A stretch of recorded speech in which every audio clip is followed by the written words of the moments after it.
একবার বনের পূর্ব পাশে যাই। বনের পূর্ব পাশে শুনেছি বিশাল বড় এক জাম গাছ আছে। সেই জাম গাছে পাকা পাকা জাম ধরেছে। চল না সেই জাম গাছে গিয়ে জাম খাই। না না টুনি, এ সময় আমি আর বাইরে যাব না। তুই বরং একাই জাম খেতে যা, আমি বাড়িতে গেলাম। কি আর করার, কাকুলি যখন জাম খেতে যাবে না তখন আমি একাই যাব। আজ আমার ভীষণ পাকা পাকা জাম খেতে ইচ্ছে করেছে। আজ একাই যাব আমি বনের পূর্ব পাশে। টুনি উড়ে বনের পূর্ব পারে যায় আর জাম গাছের কাছে যায়।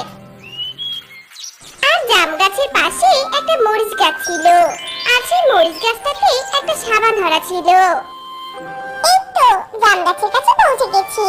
ও মা, আরে আরে, এ আমি কি দেখছি? জাম গাছের পাশে একটা মরিচ গাছ, তাতে আবার বড় একটা সাবান ধরেছে। এ কেমন অবাক করা কাণ্ড দেখছি! মরিচ গাছে সাবান ধরেছে। যাই তো ওই সাবানটা মরিচ গাছ থেকে ছিঁড়ে নেই। টুনি মরিচ গাছের কাছে সাবানটা ছেঁড়ার জন্য যেই না হাত বাড়ায়, ঠিক তখনই সাবানটা কথা বলে ওঠে। না না, আমাকে ছুঁয়ো না, ছুঁয়ো না তুমি। তুমি যদি এই সাবান মরিচ গাছ থেকে ছিঁড়ে ফেলো তবে যে আমার এক্ষুনি মৃত্যু ঘটবে। আরে আরে, মরিচ গাছের সাবান আমার কথা বলে! এই, তুমি কেমন সাবান? হায় হায় হায় রে, আমি কোনো ভুতুড়ে সাবানের সামনে এসে পড়লাম না তো? দাদা, আমাকে দেখে তুমি ভয় পেও না। আমি কোনো ভুতুড়ে সাবান নই। আসলে আমি একটা পরী।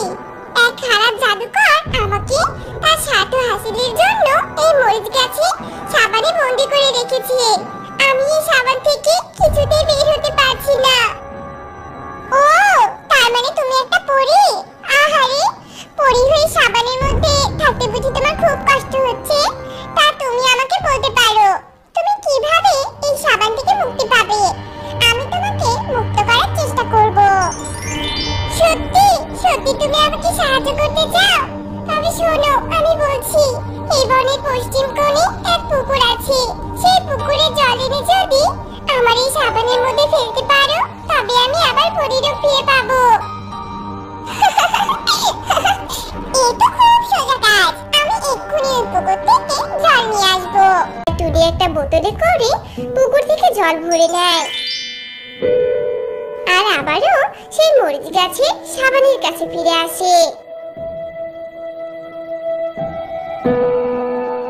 এই যে গো, আমি তোমার জন্য পুকুর থেকে জল নিয়ে এসেছি।